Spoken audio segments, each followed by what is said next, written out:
Muy buenos días y bienvenidos nuevamente a Sin Guión. Empezamos una semana con mucha información, lamentablemente mucha, sobre temas vinculados a la corrupción en el poder. Vamos a hablar de eso y de extrañas contrataciones y algunos juicios que ya se vienen desarrollando para perseguir la corrupción en el Perú. Y también hablaremos del caso de Martín Vizcarra.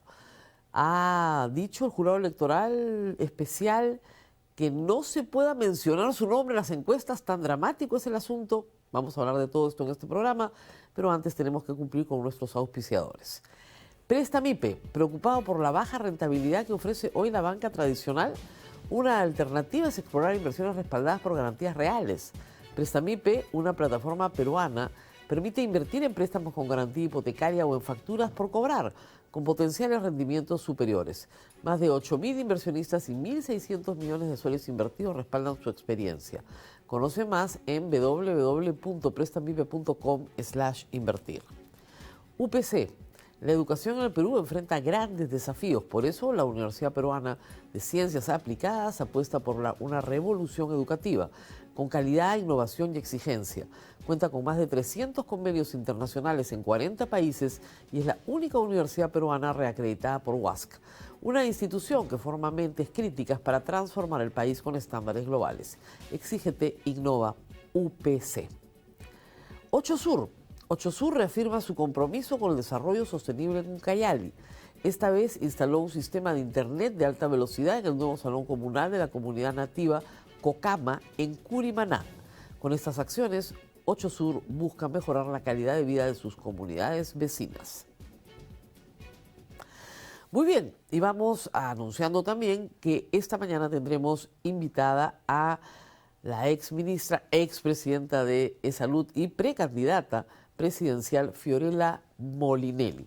Vamos a hablar de la alianza que ha emprendido su partido Fuerza Moderna con el partido Batalla Perú y vamos a hablar, por supuesto, de las elecciones que se vienen. Pero antes vamos con contrataciones, la verdad que muy extrañas. Cada día es más extraño lo que está pasando con la contratación pública en el Perú. Como ustedes saben, hemos tenido noticia ya de que el gobierno regional de La Libertad, ahí empezó la historia, pero luego el de Junín y el de Loreto, estaban muy contentos contratando una empresa que se llama LCIS Constructora, Consultora y Servicios. Bueno, esta empresita, porque es pequeña y es nueva, ha acumulado ya, sin tener ninguna experiencia, contratos por 544 millones de soles. La titular de esta empresa, casi exclusivamente, con su mamá, digamos, es la señorita Lucero Coca, una reciente egresada de Derecho que tiene 23 años. ¿Cómo una empresa tan nueva en el mercado de la construcción puede haber acumulado contratos en muy corto tiempo por más de 500 millones de soles en 3 gobiernos regionales? El escándalo saltó cuando se hizo la investigación periodística en La Libertad, pero también hay en Junín y también hay en Loreto. La familia Coca parece que, ¿no?, tiene una experiencia enorme, pero no, esta empresa es muy nueva. ¿Cómo lo hacen? Se presentan en consorcio y la empresa contratista, que no tiene experiencia, se asocia con una empresa que en el consorcio va a tener 1%, nada, pero tiene toda la experiencia. Entonces, si yo no tengo ninguna experiencia haciendo obra pública, no importa. Me consigo a alguien que sí la tiene, participa con 1%, o sea, prácticamente nada, y me dan la buena pro porque acredito experiencia entre los miembros del consorcio. La República consultó al OCSE si eso es así y la respuesta fue que no, que los gobiernos regionales tienen que verificar que cada una de las empresas que participa cumplan con determinados requisitos básicos. Como digo, esto es muy, pero muy extraño. Pero es tan extraño como lo que reveló ayer Cuarto Poder, que también está pasando en La Libertad. Extraño y por no decir escandaloso. ¿De qué se trata, por favor? Más de 60 millones de soles en un proyecto muy interesante, ¿no?, para fomentar, ¿no es cierto?, emprendimientos. Se llama Procompite, ¿no? Y el señor Juan José Fort, que no es cualquiera en esta historia, era el presidente del comité que asignaba estos 60 millones de soles en 2 años, 2023 y 2024, a los emprendedores que presentaban sus planes de negocios, ¿no es cierto?, y que se acreditaban que estos créditos iban a servir para comprar maquinaria, en fin, establecerse, etc. 60 millones de soles. El problema es que algunos de los que han accedido a estos fondos han señalado que para acceder a estos fondos tenían que bajarle plata al señor Juan José Fort, que es la mano derecha del señor Acuña en La Libertad.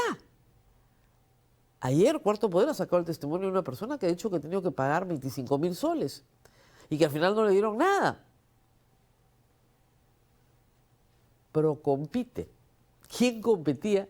Bueno, el asunto es que es tan irregular todo. No habían planes de negocio, no habían garantías, no había terrenos donde se iban a asentar las empresas. Era tan irregular todo que han cancelado todo el concurso y no le han dado la plata a nadie. Procompite. Qué nombrecito, ¿eh? La verdad. Sobre todo para la situación de la que estamos hablando. Y esto hoy en el Perú es todos los días. No es solo contra Acuña, no es solamente López Aliaga y todos los problemas que tiene. Vamos a tener que dedicar otro programa para hablar de los problemas de este fin de semana de López Aliaga. Pero la contratación pública no se puede realizar de esta manera, ¿no es cierto? No es paso y piso.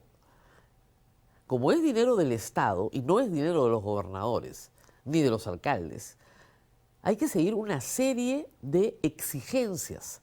Sí, es pesado, ¿no? Los expedientes técnicos son, como ha dicho López Aliaga, terroristas. Los expedientes técnicos los piden los terroristas. Pero hay que cumplir, pues. Y si no cumples, terminas en un problema serio. Pero es mucho más serio si hay supuestos beneficiados de créditos que se reparten para promover la pequeña empresa, que dicen que para acceder al crédito, primero tenías que bajarle un billete al que te lo asignaba. A César Acuña realmente no le pasa nada, ¿no? La señorita Coca, la nota anterior, es también suya. No es el único gobierno regional que la ha favorecido, pero vaya que es el que más la ha favorecido, porque en La Libertad son contratos por más de 300 millones de soles. Luego, en La Libertad no pueden entregar el dinero y hay una denuncia, se cae abajo todo el concurso, el del 23 y el del 24 que se iba a inaugurar el 25, no hay nada. Pero en fin, en todas partes se cuecen habas, ¿ah? Otro tema que ha comenzado a llamar la atención de Contraloría es un asunto ya de, digamos, pericoteo, ¿ya? No estamos hablando de grandes obras, sino cositas, proveedores chiquitos. Y esto es lo que ha encontrado la Contraloría, ¿no? Ministerios gastan hasta 22.000 soles en los coffee breaks.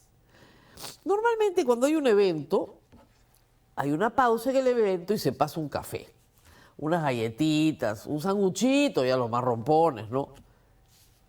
Pero 22.000 soles en un coffee break, salvo que estés atendiendo a una audiencia, no sé, de 1.000 personas, ¿no? Y gastes 22 por coco, 22 soles por coco, que ya es un coffee break bien regalón, no se me ocurre cómo puede costar 22.000 soles un coffee break, ¿no? Entonces, estas prácticas comienzan a ser recurrentes y muy extrañas. Y cuando comienzan a ser extrañas, lo que tienes que comenzar a preguntarte es, bueno, ¿quiénes son los proveedores? Si se repiten y tienen estos precios infladísimos, acá está pasando algo muy extraño. Reitero, no se trata de que el Estado peruano no invite un café, que lo hace muy bien. Se trata de que, digamos, dentro de la frugalidad que debería caracterizar a un Estado pobre, ¿no es cierto?, se cuiden estas cosas. ¿Qué más tenemos? Noticias que tienen que ver ya no con extrañas contrataciones actuales, sino históricas. El caso Odebrecht de nuevo este fin de semana. Y esta vez le tocó el turno a los árbitros.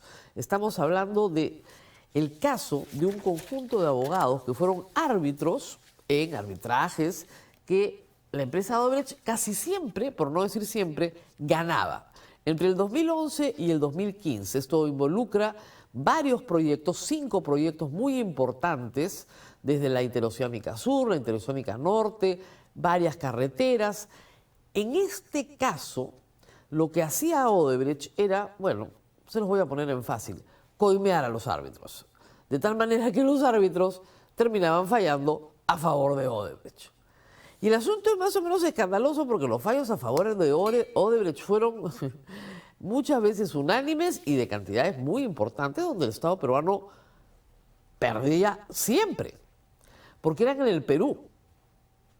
28 ciudadanos han estado en este esquema. Uno de ellos, el más notable, es el abogado Humberto Abanto, que es muy cercano al fujimorismo, al aprismo y a Patricia Benavides. Finalmente se les ha acusado. En total son 29 personas acusadas por corrupción en arbitrajes. Es un caso que tiene mucho tiempo, pero que finalmente se está llevando a acusación. Aquí viene ahora el control de la acusación y luego viene el juicio oral. Es posible que estas personas, algunas sean inocentes. No tengo duda que cuando varios pasaron por prisión preventiva, pudieron acreditar muy rápidamente su inocencia. Hay varios, ¿eh? Pero es un caso importante porque además le tiene que restituir el valor ¿a qué? A la institución del arbitraje. Una persona ya fue sentenciada, se acogió rápidamente al beneficio de confesión sincera y sentencia anticipada. Si me ayudan con la siguiente nota, por favor. El señor Carrasco. El señor Carlos Carrasco había actuado como testaferro de un árbitro, ¿ok? Este señor, el Poder Judicial, le ha dado la oportunidad de decir, bueno, usted que tiene que confesar, confiesa todo y te ponen una pena por debajo del mínimo legal. En su caso, 4 años de prisión efectiva, pero, como ustedes saben, no se va a cumplir con pena privativa de la libertad. 60 días de multa y un pago de una reparación civil de $50.000, ¿ok? Entonces, de esa manera, yo creo que la justicia está bien servida y es algo que deberían muchos evaluar. Reconoces tu culpa, pagas, ¿ok? Te sentencian, eres un sentenciado, tienes antecedentes penales y, sin embargo, cumples tu pena en libertad y no te vuelves a meter de testaferro, ¿no? Que él reconoce plenamente que fue testaferro de otro, sin ningún problema, de alguien que no podía aparecer cobrando, pues. Muy bien, ¿qué más tenemos? Tenemos un caso de una contratación también muy antigua y muy extraña. Fíjense ustedes, esta nota salió bastante este fin de semana y quería compartirlas. Gino Ríos, el presidente de la Junta Nacional de Justicia, fue contratado. ¿Por quién? Por Jorge del Castillo. ¿Cómo qué? Como procurador del Estado peruano. La resolución la firma Jorge del Castillo en el año 2006. ¿Ok? Y el señor Gino Ríos tenía que investigar a los funcionarios del gobierno de Alejandro Toledo. ¿Ok? El señor Gino Augusto Tomás Ríos Patio era el procurador del Estado, ¿no es cierto?, en todos los litigios contra altos funcionarios del Estado. Y estuvo en ese cargo bastante tiempo, ¿eh? Bastante tiempo. Y tenía que perseguir a todos los funcionarios de todo el gobierno de Toledo. Luego, el señor Gino Ríos, presidente de la Junta Nacional de Justicia, ¿no es cierto?, favorece a la patrocinada por Jorge del Castillo, que lo nombró como procurador del Estado. ¿Hay conflicto de interés? ¿Ustedes qué dicen? Porque ya en el Perú nada importa, ¿no? Todo el mundo me pregunta, ¿eso es legal? Me preguntan a veces, ¿eso se puede? Es una cosa francamente escandalosa, ¿no? O sea, el señor procurador aprista, del gobierno aprista, nombrado por Jorge del Castillo, favorece a la patrocinada del gobierno, a la patrocinada por Jorge del Castillo y celebrada y homenajeada por todo el partido aprista. Dios mío. En fin, vamos a hacer una pausa y seguimos con mucho más. Sí, tenemos una mención. Tenemos un auspiciador para esta pausa. Gracias a Perú Conectado, exploramos cómo la red móvil se renueva para el 5G y el desarrollo digital del país. Perú Conectado llega con el respaldo de American Tower e Integratel Perú. ¿Cuáles son los avances de la nueva red móvil Movistar? En julio hemos alcanzado las 1.200 estaciones base renovadas. Más del 50% del tráfico en Lima y casi el 100% del tráfico en Trujillo cursa a través de la nueva red móvil Movistar. 4 millones de usuarios experimentan una conectividad superior en Lima y Trujillo y actualmente venimos renovando estaciones base en Arequipa, Piura y Chiclayo, llevando estos beneficios a dichas ciudades. El Perú cada vez más conectado.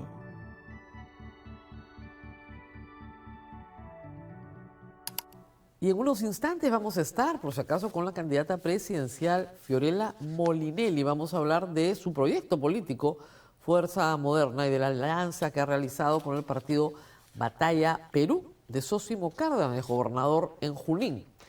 Y tenemos también, por supuesto, otras novedades. Y esta vez se trata del expresidente Martín Vizcarra. El día viernes se conoció, y se ha discutido ya durante el fin de semana, una resolución del Jurado Electoral Especial Lima Centro que decide no abrir proceso de investigación contra la encuestadora CPI. ¿Qué había pasado? CPI es la única agencia encuestadora en el Perú que ha colocado en una encuesta el nombre Martín Vizcarra y de intención de voto. ¿Ok? Oh, sorpresa. Bueno, para los que seguimos la política no hay ninguna sorpresa, Vizcarra salía número 1 con 15% de intención de voto. Vizcarra acá sentado me dijo que él creía que era 20%. Pero los candidatos suelen creer que son más. Pero esa encuesta existe. Otras compañías encuestadoras no quieren mencionar a Vizcarra porque sostienen que está inhabilitado para la función pública. ¿Ok? Pero esa fue una decisión de CPI. El Jurado Electoral Especial le abrió proceso y luego en esta resolución dice que no hay lugar para la investigación, pero que insta a la compañía a no preguntar por Martín Vizcarra. Instar es nada, pero de todas maneras es, por decirlo menos, poco transparente que la autoridad electoral le diga a las compañías encuestadoras qué pueden preguntar y qué no pueden preguntar. Aunque la inste, ¿no? Porque si no responde a su exhortación, ¿qué va a pasar? ¿La van a multar? El nombre de Alberto Fujimori, mientras estaba preso, figuró en muchísimas encuestas por muchísimas razones. Y nadie se espantó. Y el señor no solo estaba inhabilitado, estaba preso. Estaba en prisión. Igual lo ponían. Lo medían a él, medían a la hija, medían a ver si la hija era más popular que el padre o el padre que la hija. Todo ese tipo de mediciones para conocer la opinión pública son parte del juego democrático en el Perú desde hace 30 o 40 años. Y la encuesta bien hecha es una herramienta absolutamente útil y necesaria para evaluar el sentir de la población. Un gobernante que dice, yo no creo en las encuestas, mejor es no creer en el gobernante, porque no quiere conectarse con la opinión pública. Reitero, es una herramienta estadística que bien hecha da información absolutamente relevante para el diseño de cualquier política pública. Por lo tanto, una empresa privada puede preguntar por lo que le dé la gana. ¿Cuál es el temor? El temor es que Vizcarra va número 1. Si Vizcarra fuera error estadístico, a nadie le importaría. Es más, deberían medir también a Pedro Castillo. Pedro Castillo está inhabilitado para postular al Senado. No puede postular a la presidencia de la República porque ha ocupado la presidencia de la República 5 años antes de la elección. Y esa es una norma para todos. Pero sí puede postular al Senado. Además no está inscrito Pedro Castillo en ningún partido que tenga habilitado el registro, ¿verdad? Pero cuando se le pregunta a la gente, y esa es una pregunta de Ipsos, si cree que el Congreso le dio un golpe de Estado a Castillo o si Castillo dio un golpe de Estado al Congreso, casi el 60% del país, ahorita, en los últimos meses, contesta que el Congreso le dio un golpe de Estado a Pedro Castillo. Esa respuesta, si bien equivocada y no se ajusta ni a la justicia ni al derecho, es el sentir de la población. Esa respuesta te da una pista sobre dónde están, ¿no es cierto?, los intereses políticos de la población. Se puede preguntar lo que se quiera. Eso es, finalmente, acceso a la información. Eso es, finalmente, el derecho a ser informado que está en la Constitución. A Martín Vizcarra le corresponde saber qué pasaría si puede postular, porque Martín Vizcarra tiene una serie de recursos interpuestos ya ante la Comisión Interamericana de Derechos Humanos y probablemente ante la Corte para que se le permita ser candidato.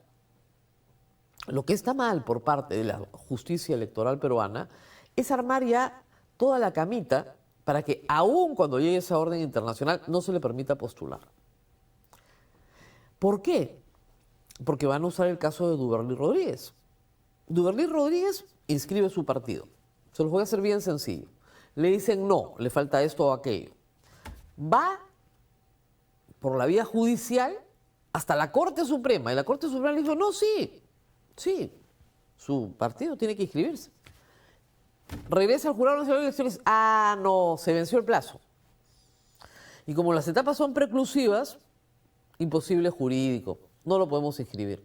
Oiga, pero son ustedes, autoridad electoral, la que me ha impedido cumplir con el plazo. No, precluyó todo, ya no se puede. Es lo mismo que le van a decir a Vizcarra. Usted no está inscrito. Ah, sí, la Corte Interamericana ha dicho que usted puede postular, sí, pero usted no está inscrito en ningún partido. Como no, señor, yo me inscribí en mi partido. Sí, pero lo sacamos del padrón. Ustedes me sacaron del padrón. Sí, pero ya venció el plazo. Eso es lo que hace el Jurado Nacional de Elecciones. En ese contexto, mayor razón aún, saber cuánta gente votaría por Vizcarra.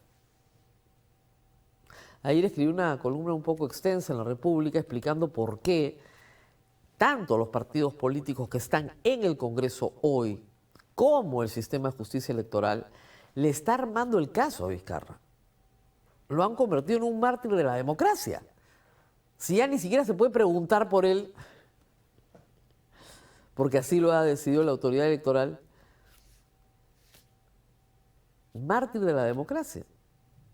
A una persona que manejó pésimo la pandemia, que tiene 1000 discusiones sobre su carácter, pero que es la némesis del Congreso que tenemos hoy en el Perú. ¿Qué respondió Vizcarra sobre esto? ¿Qué dijo? Estoy en el corazón de la población peruana. Listo, no me pongan en las encuestas. Yo estoy en el corazón de la gente. Pero lo que sí sé es que yo estoy, y estoy seguro, podré no estar en las encuestas, pero estoy en el corazón de la población peruana. Así contesta un político profesional, pues no quiere decir nada, pero lo que está diciendo es, no me midan, ¿ah? Yo voy primero y lejos. Entonces, la leyenda, ¿no? El mito termina siendo el que sustituye a la realidad, porque han decidido no medirlo. Cuando tú tendrías que tenerlo perfectamente medido. Con 15%, Martín Vizcarra no tiene pues un porcentaje fabuloso, ¿no? Espectacular del voto, no. Pero en una segunda vuelta, contra Keiko, contra López Aliaga, anunciando que va a indultar a Pedro Castillo, no lo duden que gana, pero sin discusión. Y todos los demás, obviamente, están preocupados. Están preocupados porque saben que en el fondo una elección que no lleva al candidato por el cual la mayoría de los peruanos votarían, digamos, no es una elección que se va a poder presentar correctamente ante el mundo. Es una elección que tiene un vicio serio. Y terminamos como Venezuela, excluyendo, o Nicaragua, excluyo a todos los demás. Excluyo a todos para que no compitan contra mí, que estoy hoy en el Congreso y que tengo el poder hoy. Increíble. ¿Qué más? Por favor. Martín Vizcarra, sin embargo, esta semana está enfrentando una posible prisión preventiva. De nuevo. El viernes pasado hubo audiencia, se ha reprogramado para este miércoles porque tanto la Fiscalía como la Defensa presentaron una cantidad enorme de documentos y el doctor Chávez, el juez Jorge Chávez, dijo, un momentito, revisen todo, nos vemos el próximo miércoles. Parece que no se la van a dar porque le han dicho que puede asistir o no asistir, da lo mismo, pero podrían darle prisión preventiva. En la medida que Martín Vizcarra no esté condenado, y no está condenado hasta ahora, va a seguir haciendo campaña. Lo que vamos a ver en los próximos meses es un apuro enorme, de acá a enero, para que salga la sentencia. Sentencia que puede ser apelada, ojo, que no es definitiva. Que salga la sentencia en el caso que él tiene por corrupción en el gobierno regional de Moquegua. No como presidente, sino anterior. Esa es la situación de Vizcarra.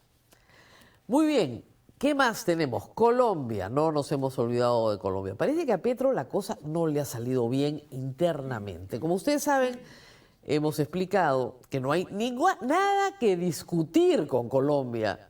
Nada, porque está todo en un tratado y la frontera está fijada. Pero Gustavo Petro quería utilizar el tema del patriotismo para movilizar a su favor, cosa que hace cualquier gobernante que está de capa caída.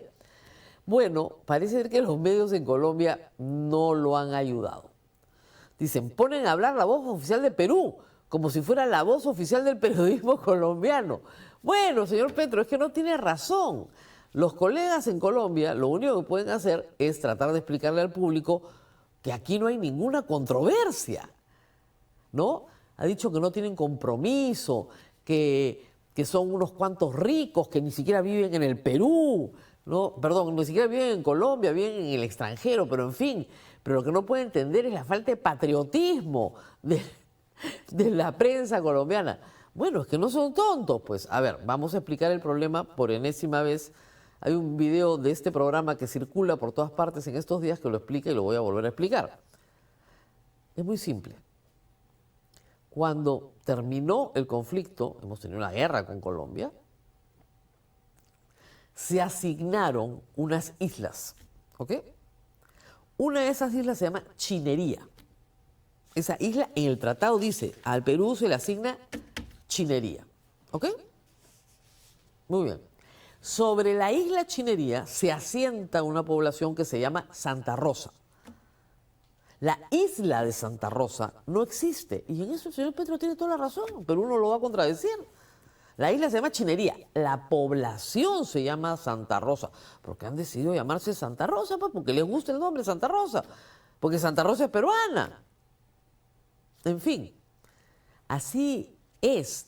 No de ayer, no es que han invadido durante el gobierno de Petro. No. Hace décadas está asentada una población peruana en la isla de Chinería. La isla se partió, se volvió a juntar porque el río se mueve. Y si Leticia se queda sin acceso al Amazonas, pueden mudar un poquito más allá arriba, un poquito más allá abajo el acceso porque el Amazonas sigue pasando por ahí. Se puede conversar, pero no puedes organizar un conflicto. Han habido dos provocaciones. Un avión que reportamos que sobrevoló sobre Santa Rosa y este fin de semana una segunda provocación, un grupo de policías que quiso entrar a Santa Rosa sin pedir permiso, policías colombianos, que fueron inmediatamente detenidos en el río por la Marina de Guerra del Perú. Pero son pequeñas escaramuzas, ¿no? Para ¿Para qué? No sé. Porque el asunto más claro, nunca ha sido tan claro, ¿ah? Pero nunca ha sido tan claro, tan fácil de entender. Tratado Salomón-Lozano, conflicto, protocolo de Río de Janeiro, asignación de islas. Lo que se dijo es que si surgían nuevas islas en el Amazonas, porque podrían, habría un comité para discutir esto. Y Chinería no es una nueva isla, está ahí desde siempre. Y está al frente de Leticia y al frente de Tabatinga, por eso se llama triple frontera. ¿Colombia tiene un problema porque el río se está moviendo? Sí, obviamente. ¿Perú podría tenerlo? También. Los ríos se mueven, pero las fronteras no se mueven. Se mueve el río, pero la frontera ya fue delimitada. Y creo que cualquier colombiano que siempre ha tenido magníficas relaciones con el Perú lo entiende perfectamente. Tan es así que el presidente está molesto, ¿no? Porque no le ha salido para el frente interno nada que no sea una levantada de ceja de sus compatriotas diciéndole, oiga, ¿en qué lío nos está metiendo? Si acá no hay ningún problema. Eso sí, ha servido, y eso es importante, para que la prensa limeña se traslade a Santa Rosa y vea las duras condiciones en las que viven casi 3.000 peruanos y la cantidad de servicios que requieren de un Estado ausente y la calidad de esos servicios. Por eso es que esta pequeña población que pertenecía a un distrito más grande se le ha elevado la categoría y esta pequeña población de 3.000 habitantes va a ser distrito ahora. Eso es todo lo diferente. Un asunto de demarcación territorial interna de Perú. El señor Petro dice, no reconocemos a las autoridades. Si las reconoce o no las reconoce, es un problema suyo. Para el Perú es absolutamente indiferente porque los alcaldes distritales no necesitan reconocimiento del presidente de Colombia. O sí, o me equivoco. Es como si un presidente de Perú dijera, al alcalde distrital de tal pueblo en Colombia no lo reconozco. Bueno, ¿y qué imperio tiene usted sobre actos internos de Perú? Ninguno, ninguno. Esperemos que bajen las cosas. Hubiera sido bueno tener a la presidenta en el Perú, ¿no? Pero nuestra presidenta está en Indonesia, está pasándola muy bien. No la interrumpa.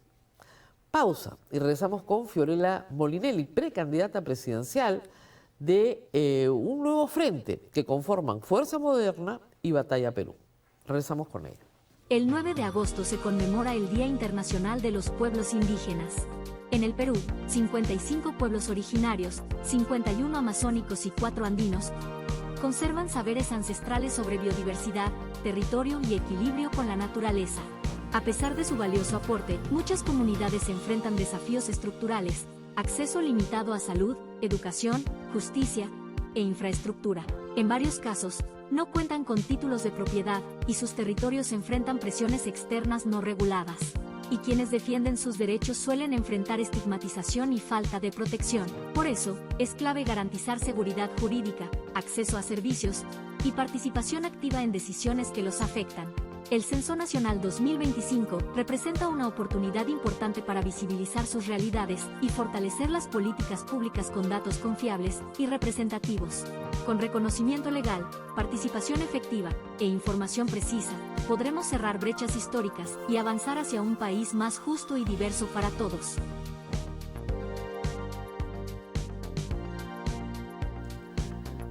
Muy bien, y estamos en una ronda inicial invitando precandidatos, porque no ha habido todavía proceso de democracia interna en ningún partido, eso hay que aclararlo.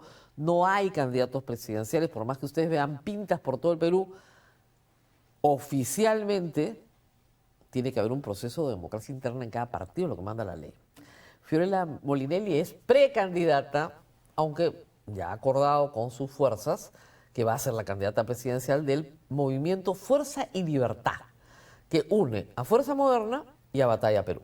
Así es. Gracias por estar con nosotros. Gracias, Rosa María, por la invitación. Bueno, primero hablemos un poquito del proceso de la alianza, que ha sido complicado.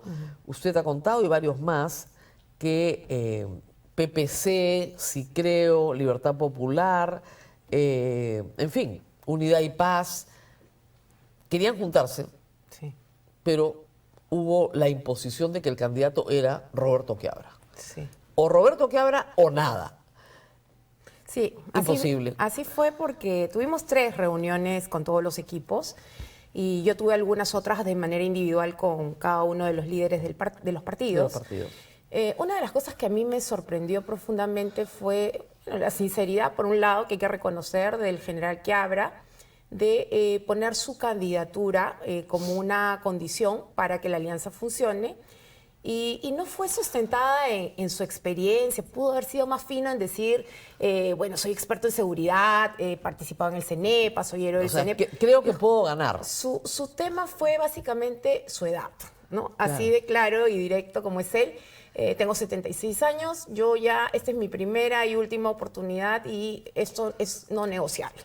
Entonces a todos nos sorprendió, intentamos seguir en una segunda, tercera vuelta tratando de hacer entender que la idea era primero poner la agenda programática sobre la mesa, que cuáles son nuestros puntos de encuentro.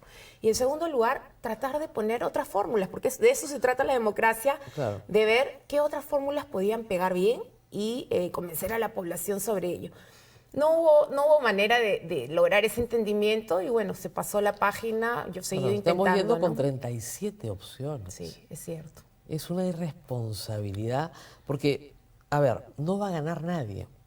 Ese es el problema. Y por eso mi esfuerzo de seguir conversando con varias agrupaciones no era la única con la que había conversado, digamos, con estas 5 agrupaciones. Hice intentos con otros partidos. ¿Por qué? Porque una de las cosas que ponía sobre la mesa es, si dividimos el 100% del electorado entre los 43 partidos, ninguno pasa la valla, salvo los que ya están en el Congreso, que se han hecho las normas a su medida y se han puesto las instituciones que deberían garantizar todo este sistema electoral a su servicio. Lo que se ve es que la oposición a los que están hoy en el Congreso, que son todos los que están fuera del Congreso, o casi todos, no está actuando con una estrategia política sensata. Están en otra historia. Cada uno se ha comprado su boletito de la tinca y nadie lo va a entregar hasta que no nos juguemos la tinca. De acuerdo. Y lo que hemos visto es el intento forzado y real de sacarse a todos los enemigos políticos, no con el voto popular, sino usando todas estas artimañas que finalmente sacan de escena a los que no les gusta. Bueno, ese es un problema. Hay algunos candidatos que no pueden postular. Y ese riesgo va a estar latente porque han habilitado, digamos, algunos candados que todavía están abiertos para poder ir sacando de escena a quien prenda en la campaña, ¿no? Exactamente. Quería hablarle un poco de Vizcarra, ¿no?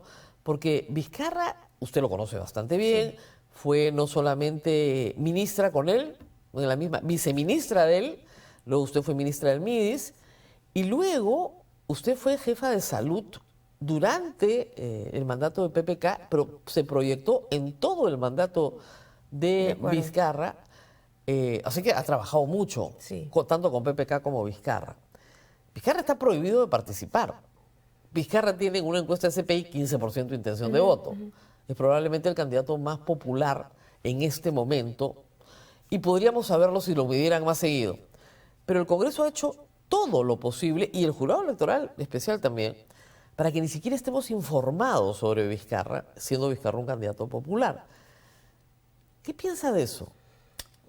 Como te vuelvo a repetir, creo que las vacancias o las inhabilitaciones, perdón, en este caso han sido instrumentalizadas como armas políticas sin ningún sustento jurídico para sacarse de escena a todos los potenciales contrincantes, más allá de que nos gusten o no, que tengamos nuestra crítica o que no compartamos alguna ideología. Creo que el tema de las elecciones las debemos pelear en la cancha con el voto popular. Claro, podrían inhabilitarla a usted también, casi. Y eso, cuando prendan las candidaturas, no me queda duda que se van a activar todo, porque tienen además todo el aparato a su servicio. Claro, ya del MIDI sería difícil porque sí, ya pasaron 5 años, ahí podrían darle una inhabilitación. Y felizmente, como presidenta de salud, solo la puede inhabilitar el Poder Judicial. Ah, claro, porque si no hace rato ya hubiera estado inhabilitada. Claro, pero ¿usted cree realmente eso? Porque muchos estamos viendo lo mismo, Y eso enturbia el proceso electoral. O sea, Sí. estamos viendo que ustedes no están entrando a competir con las mismas reglas. Y una de las cosas que siempre a mí entre que me divierte y, digamos, lo tomo como parte de la contienda electoral es tratar de vincularme con Martín Vizcarra. Bueno, Y inevitable. yo siempre respondo, bueno, yo quiero ese 15% del electorado. Claro.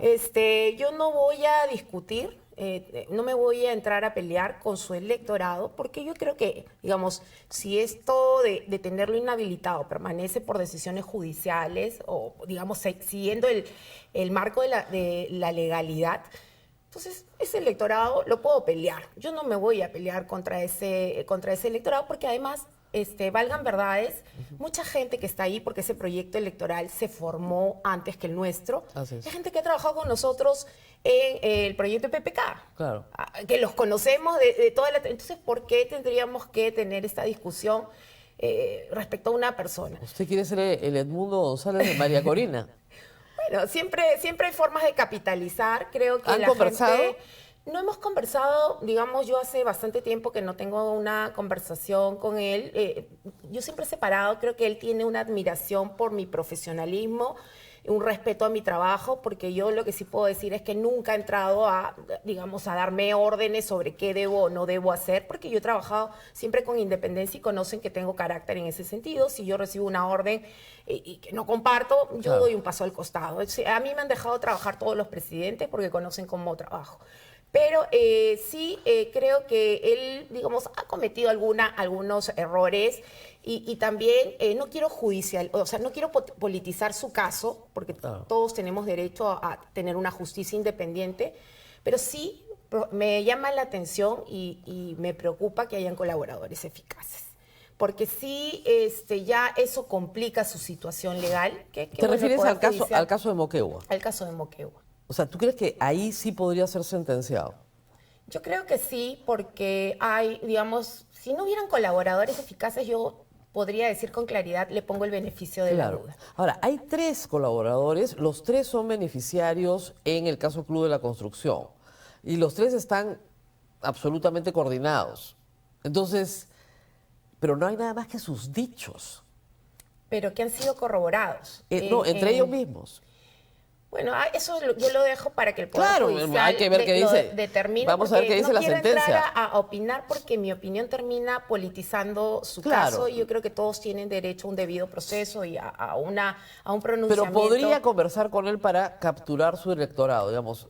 Si Yo Vizcarra dice, voten Conozco por... a mucha gente que se ha inscrito en su Claro, partido. Claro, pero por eso le digo, si Vizcarra sale y dice, miren, yo no voy a poder postular, me llevan preso, mi candidata es Fiorella Molinelli. Si Mendoza su voto en buena hora, aunque el voto siempre, digamos, puede o no ser endosable. No, El caso de Edmundo claro. Y María Corina es Es que un en el caso Perú claro. nunca es endosable, salvo que haya un caso de abuso muy manifiesto y que la población presienta que esto es un abuso y que los que están en el poder están haciendo las reglas para beneficiarse a ellos mismos. Es correcto. Es diferente. Es correcto, Ahora, por eso yo he dejado esta cancha libre y para a- los adversarios no me molesta que me vinculen o que me pongan en lagarta. Porque, al contrario, me Al divierto y contrario. lo tomo muy bien porque yo quiero ese 15%. Bueno, claro, es una decisión política muy astuta, porque evidentemente, o sea, nadie va a despreciar esa votación. Así es.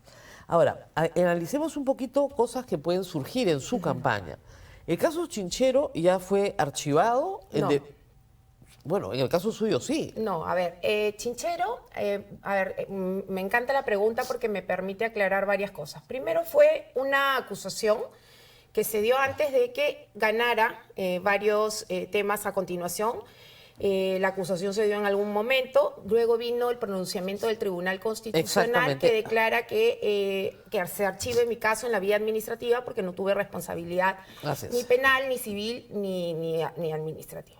En el caso de luego servir, también lo llevé digamos, al tribunal porque me inhabilitaron un año. Ya. ¿Quién me inhabilita? Juan Silva, el fugado. No, qué interesante. Entonces, Ya. cuando me inhabilita, este caso lo elevo a servir y servir me da la razón, declara fundado. Van 2 goles. Dos Tribunal Constitucional, servir.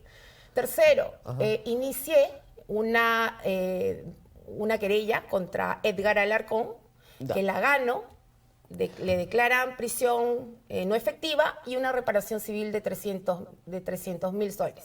Okay, pero que ahora señor... ya están en situación Claro, pero de el señor murió.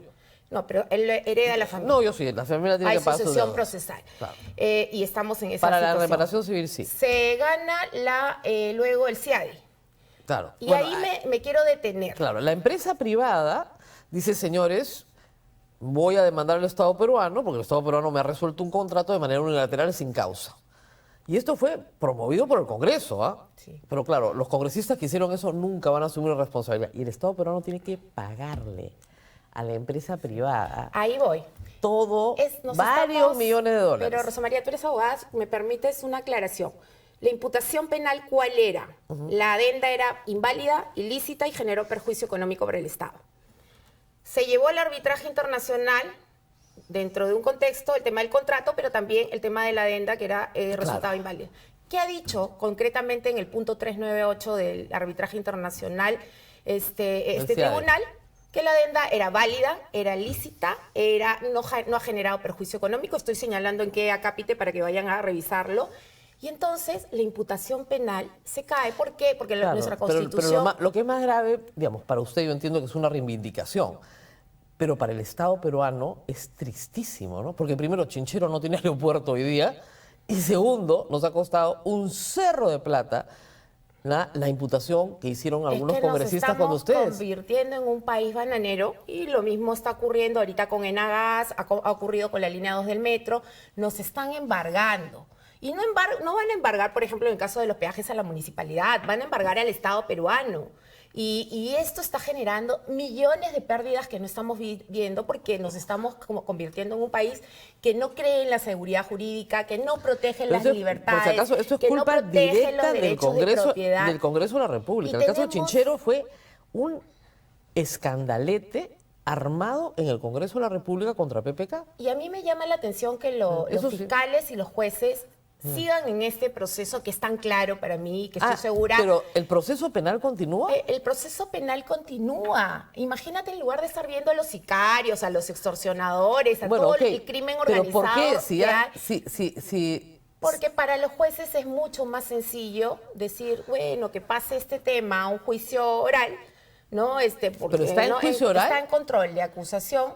Y es más fácil que pase a un juicio oral y que se determine en la última instancia. ¿Por qué? Claro. Porque somos un país que no ha aprendido a respetar Claro, los derechos de pero propiedad, la seguridad jurídica. Pero podría ser que, digamos, imagínense que mañana se inicie el juicio oral, usted sea sentenciada, si es elegida la presidencia, digamos, se suspende el proceso para usted, pero que sea sentenciada por ese caso. Sí, todavía la etapa intermedia tiene para un... No, tiene digamos, para un año más, por lo sí. menos, seguramente. Pero creo que, de todas maneras, esto deja algunas reflexiones y como país, claro, con un sistema de justicia débil, Claro. con jueces que muchas veces son provisionales, no son Claro. titulares. ¿Por qué no archivan todo? ¿no? Usted ha pedido el Entonces, archivo de todo el proceso. Sí, y vamos a usar hasta las últimas herramientas porque yo tengo Tribunal Constitucional ganado, que para Claro. mí es el mejor amparo Para la sanción administrativa. para la sanción administrativa, pero a mí lo que me imputan es que no cumplí con mis deberes porque firmé. Entonces, es Claro, lo mismo, es o lo sea, mismo. deriva en lo penal, Ahora, ¿no? es salud. También hay un Sí. conjunto de acciones penales. No, yo tengo una, gracias a Dios, he archivado la mayoría, que me queda una, que es la política, que me Claro. sacaron en medio de la toma de El mando clu- de Castillo. El Club de las Farmacéuticas. Que además el Poder Judicial ordenó que se retire ese nombre porque Sí. atentaba contra el derecho al honor y la buena reputación. Yo he dado una pelea firme. No me dejo ni que dañen mi honra, ni que dañen mi honor. Pero Y- la allanaron, se llevaron su computadora, y- las de sus y hijas, la de además, su marido, la de todo el una de mundo. las- ¿Le devolvieron las computadoras? Sí me devolvieron después de irme a tutela de derechos, por Ya. eso te digo, no me dejo. Pero también es cierto que la Contraloría entra ex post. Este para mí es Ya. el marco que hay que entender.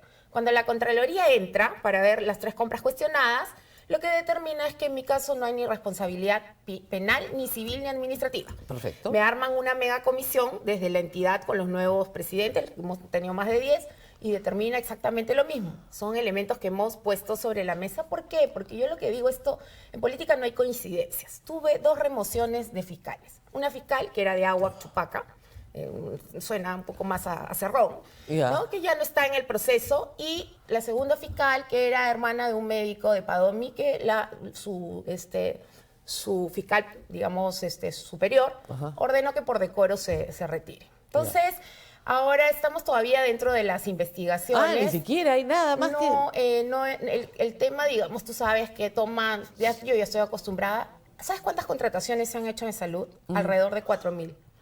Y en ninguna tengo, hoy más, salvo en esta que es política, Claro. que además vimos a un Cerrón paseándose por el salud. Me llamó la gente de Iber Maraví para pedirme que me retire de mi cargo cuando mi cargo acababa el siguiente año. Claro. Y sabía que venían por mí. Claro. Entonces, en política no hay coincidencias, esto lo he dicho claramente, y creo que hemos ingresado dentro del caso todo. Bueno, yo Y siempre he después- dado la cara porque además Claro, yo... ahora, viendo toda tengo ningún problema. esta trayectoria, usted ha hecho toda su carrera básicamente en el Estado, conociendo los problemas que hay en el Estado y habiéndolo superado, ¿por qué armar un partido político?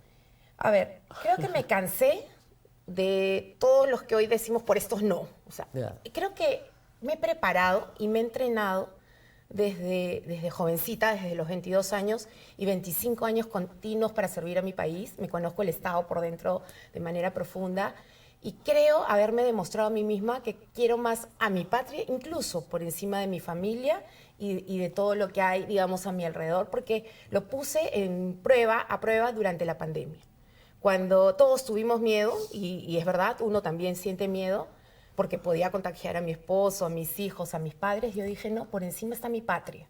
Ahora, el manejo de la pandemia es algo de lo que no se puede sentir orgulloso el Perú con 300.000 muertos, ¿no? O 220.000 que son los oficiales. Ha sido tremendo, para Un mí desastre. ha sido muy doloroso, además los que hemos estado adentro tenemos un recuerdo, yo tengo grabaciones de personas que me llamaban pidiendo ayuda, era poner en No evidencia habían el camas. desastre del sistema de salud, pero lo que yo siempre separo es algo concreto, el comportamiento de salud respecto a los 5 subsistemas que teníamos. ¿Por qué? Porque lo veo en números. Yo solamente tenía 172 camas UCI, pasé a tener 2.000 de las 3.000 que se pusieron en el sistema.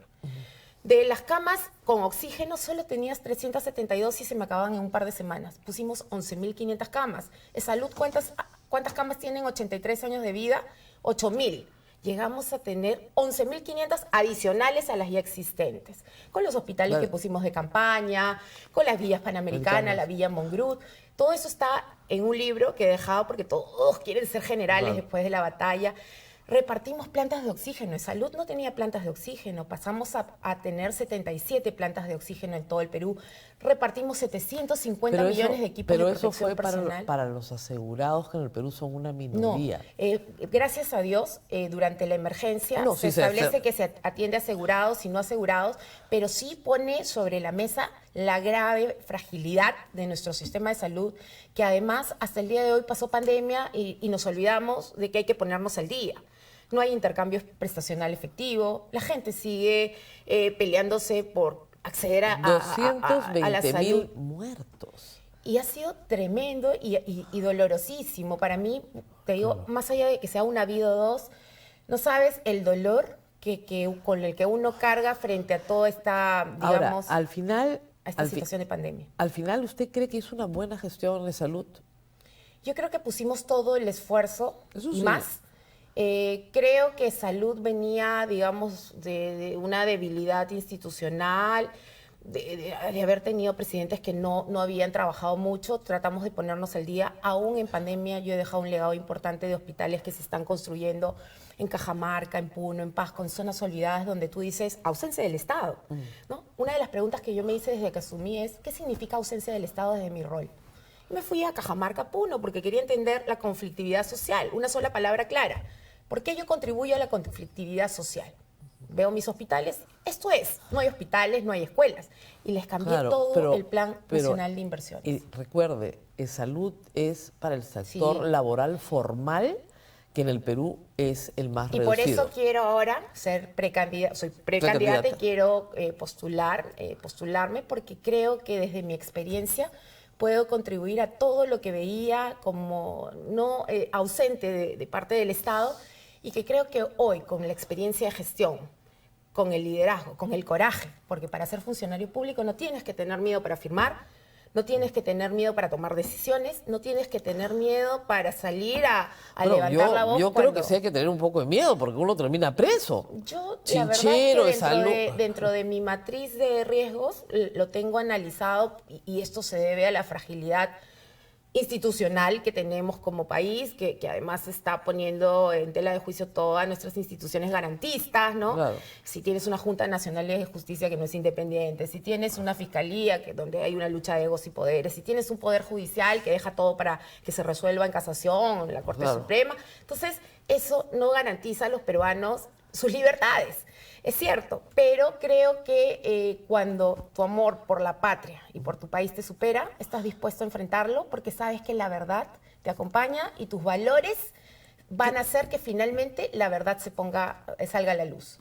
¿Qué pasó cuando se enteró que Vizcarra se había vacunado en el experimento de Sinopharm y no le había dicho a nadie? Para mí fue una gran decepción, pero también una gran tontería de su parte, Claro. porque además como presidente debió haber visto al resto de países y decir algo claro, lo que hizo Sagasti. Bueno, soy el mandatario de la Tengo que nación, vacunarme. tengo que salir a trabajar, tengo que viajar, más me tengo que vacunar. No más que y- eso, en ese momento había una campaña antivacunas en el mundo. Entonces tú Y, sales y además, tú sales y dices, el mira, mensaje que das como mandatario. exactamente, yo me voy a poner todo lo que haya antes que ustedes para que, bueno, si me pasa algo, bueno, me pasa algo a mí, Y antes en que dos ustedes. pasos lo solucionaba, Claro. se ponía en el plan de vacunación, convocaba a la prensa, se vacunaba con transparencia y se acababa todo. Así es. Creo que hay ese tipo de errores que además pues hablan de un conflicto ético, digamos, Así es. moral. Así es. Y La gente, también es cierto hay que recordar que la gente se moría octubre, noviembre, diciembre, enero, hasta marzo, que no se empieza a vacunar. La gente se moría porque no habían vacunas. Así O sea, a él lo han derrocado y no había una vacuna al día siguiente en el Perú. Y porque tampoco Y Chile- nadie y quería Chi- firmar. Yo Claro. tengo recuerdos de una ministra que particularmente que no quería firmar, ¿no? Y retrasaba, y creo que él cargó con eso porque después Claro. vino el presidente Sagasti y bueno. ¿Qué ministra no quería Bueno, firmar? la ¿Macetti? ministra Pilar Macetti, y yo le decía, ¿por qué te demoras tanto? O sea, tenemos Chile que estaba tomar una vacunando. decisión. No, porque yo tengo que consultar con todos los abogados y estudios de abogados antes de firmar, porque yo no me voy a comprar líos penales. Ese es el problema. ¿Y ella se vacunó? y se había vacunado. Ese es el problema del doble rasero, ese es el problema de la falta de coraje y decisión. Cuando la gente está muriéndose, tú tienes que asumir si estás en una situación política y una situación de toma de decisiones. Y ahí voy. Así me pongan N procesos, porque en el camino el que hace el gestor va a tener N procesos, te para firme, te agarras y continúas. Sobre todo cuando se trata de definir y cuidar la vida de las personas. Ahora, Vizcarra podría decir lo mismo, ¿no? En el caso de... En todos los casos que tiene abiertos, podría decir, yo todo lo que he hecho, lo he hecho para hacer obra, y ahí están las obras. Ah, bueno, claro, cada uno habla por sus obras, cierto, ¿no?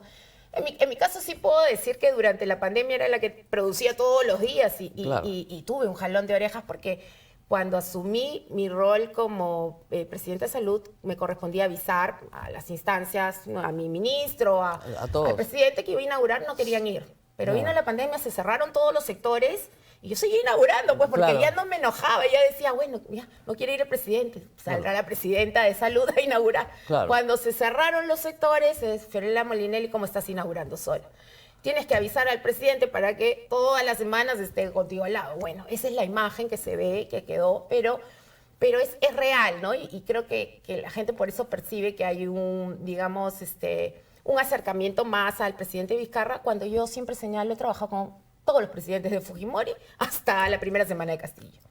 Muy bien, mucha suerte. Va a Muchas necesitarla. gracias. Se nos ha quedado el tiempo corto, ya me están avisando. Quería preguntarle un poco por el señor Sósimo Cárdenas, pero lo vamos a invitar a él también. Excelente. Entiendo que él iría como vicepresidente suyo. Es una posibilidad, Una que posibilidad. la tiene que definir.